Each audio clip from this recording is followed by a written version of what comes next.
Donc il s'agissait de réfléchir à ce qui va freiner ou ce qui est facteur facilitant ou ce qui est facteur freinant dans l'engagement des usagers dans les soins primaires. On a choisi de limiter ces soins primaires essentiellement aux maisons de santé pluriprofessionnelles et aux centres de santé, mais l'exercice libéral a quand même été évoqué dans l'atelier. Et sachant que les CPTS ont été, donc les communautés professionnelles territoriales de santé, merci, ont été mises un peu en périphérie de nos propos. Alors pourquoi je parle de ça? C'est parce que maisons de santé, CPTS et centres de santé faisaient l'objet d'un avis du CEU qui est paru cet été, que vous pouvez avoir sur le site de l'AHS. Je te laisse commencer sur les freins, Patrick. Oui, donc en fait, je commence par les freins et puis Maryse, elle me dit top, j'ai une solution s'il en a une. Voilà, c'est un peu un petit jeu. Donc d'abord, comme frein à l'engagement, il faut savoir pourquoi on y va et puis pourquoi faire. Donc là, je ne sais pas si tu as une solution à me proposer. Oui, il a été question dans les leviers de formation commune entre les professionnels et les usagers. Ça s'est fait, si ça existe, c'est possible. De culture de partenariat à développer auprès des professionnels. Et puis, il a été également dit dans les leviers qu'il était bon de se connaître, c'est-à-dire que les professionnels sachent qu'il y a des usagers qui sont capables de représenter leurs pairs et qui sont capables de collaborer avec eux, qui ont été formés pour ça ou qui sont simplement volontaires pour ça, d'une part. Et il faut que les usagers aient une meilleure lisibilité sur comment fonctionnent aussi les soins primaires, notamment a été cité, c'est quoi une CPTS? En fait, les usagers, on ne sait pas ce que c'est qu'une CPTS. Il faut mieux se connaître et pour ça, différentes solutions ont été proposées, mais il faut œuvrer à une meilleure identification mutuelle. Ensuite, alors, en effet, il y a le problème de l'acculturation, voilà, merci, entre usagers et professionnels de santé, tu l'as dit. Et puis, il y a une deuxième notion qui arrive et qui le groupe a dit il faudrait quand même qu'on ait confiance, aux usagers, aux représentants d'usagers, etc. Et on trouve qu'on nous cache des trucs, on nous donne pas de l'info, enfin bref, on nous dit tout, on nous dit rien. C'est-à-dire que les ARS, les CEPAM, les organisations syndicales, professionnelles, etc., ne nous mettent pas au courant. Et donc, comment voulez-vous qu'on s'engage dans quelque chose si on n'est pas au courant du problème? Donc voilà. Donc il y avait un petit problème à ce niveau-là. Là, je ne pense pas que tu aies de solution à ce problème. C'est ce que j'ai dit, là, apprendre à se connaître, des formations communes, etc. Bon. Et puis, il y a un élément important qui a émergé aussi de la réflexion. Autant on a un cadre législatif pour la représentation des usagers en établissement, etc., autant dans les soins primaires, on n'a rien, quoi. Donc on se dit, ça serait peut-être pas mal quand même de prévoir un cadre législatif pour le représentant d'usagers. Et puis peut-être qu'il y a un autre levier, mais ça c'est un problème et une solution, c'est l'argent. Finalement, si on veut que ça bouge, il faut peut-être donner de l'argent quelque part. Alors, donc, je sais pas. Du côté des leviers, on a parlé d'incitation. Alors certes, il n'y a pas de cadre réglementaire, mais il y a des possibilités d'inciter les maisons de santé et les centres de santé à mieux collaborer et faire des partenariats avec les usagers. Et on a pensé au cahier des charges que les ARS proposent aux maisons de santé pluriprofessionnelles pour obtenir le label de maison de santé. Et puis l'incitation financière, c'est plus l'assurance maladie qui a les leviers. Alors ce sont déjà des leviers qui sont en place, mais qui pourraient être renforcés. Il y en a qui parlaient aussi, alors c'était dans les solutions, mais non, je verrai après, on verra si ça n'a pas été dit, la démarche qualité, etc. Mais en tout cas, il y avait l'hospitalocentrisme qui nous jouait quand même un tour dans cette histoire. Et donc, les soins primaires, j'allais dire finalement, pour pouvoir s'engager, il fallait quelque part qu'il y ait une pathologie qui fasse appel. Autrement dit, en ce moment, il y a eu le Téléthon. Tout ce qui concerne la myopathie, ça c'est pas mal. Mais par contre, les patients atteints d'hypertension artérielle, bof, quoi. Donc, l'engagement, quelque part, il y aurait ce besoin de motiver. Je ne sais pas s'il y a eu des choses... non. Bon, enfin, voilà, c'était un problème aussi. On disait que l'engagement était favorisé par la pluridisciplinarité. C'est vrai que le fait d'avoir des maisons ou des centres de santé, des équipes pluriprofessionnelles, c'est intéressant. Et donc là, je ne sais pas s'ils ont proposé des choses dans les... Non. En tout cas, s'il y avait plus d'exercices pluripro, l'engagement serait sans doute favorisé.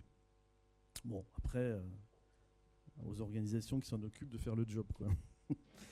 Le temps passé. Le temps passé, que ce soit pour les professionnels, mais là c'était les usagers surtout qui parlaient, ils disaient, vous savez, on passe du temps finalement dans tout ça. On avait la petite histoire sur les parents d'élèves, finalement on avait des organisations qui se créaient, des associations. Ça permettait éventuellement de limiter le temps individuel.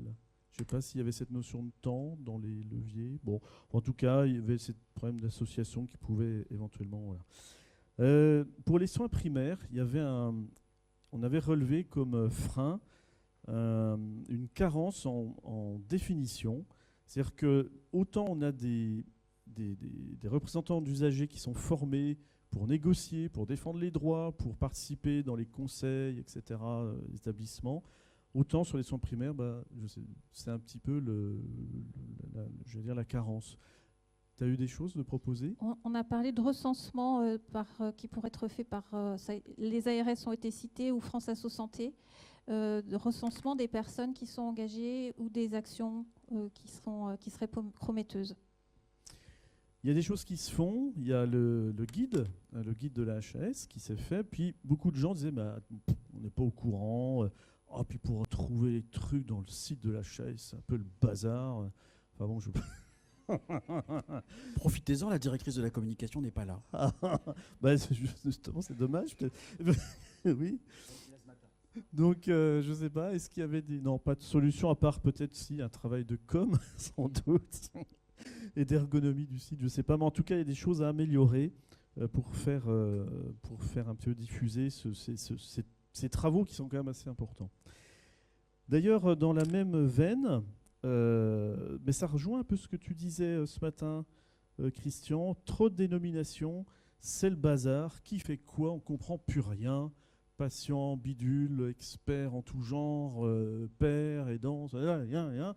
Donc finalement, je ne sais plus où je dois être, où j'ai envie d'être. C'est le flou, et le flou, ma foi, ça favorise le désengagement. Voilà.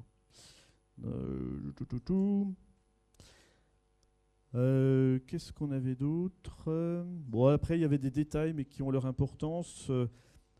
Il y avait un frein, il fait partie des freins, c'est la compatibilité des horaires entre les professionnels de santé et les usagers. C'est pas si simple de trouver des intersections d'agenda. Donc voilà, bon, je sais pas si tu me dis top si tu as des solutions. Trop vite.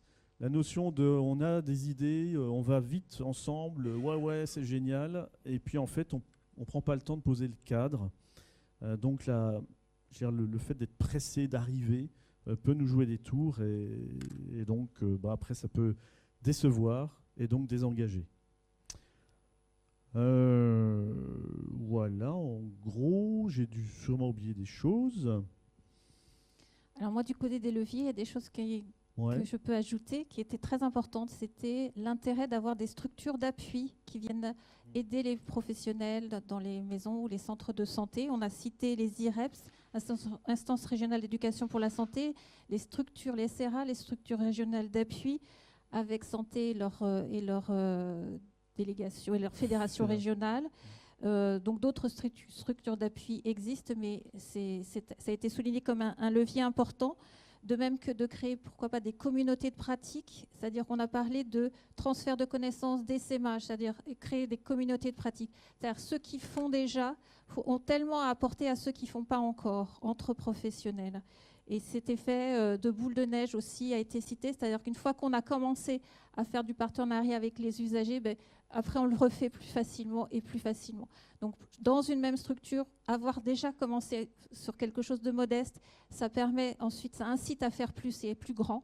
Et puis entre structures, ceux qui font déjà bien peuvent aller soutenir d'autres équipes qui ne font pas encore. On a même parlé de créer des champions, des ambassadeurs dans les URPS, ça a été cité, pour essaimer les bonnes pratiques en matière d'engagement dans les soins primaires.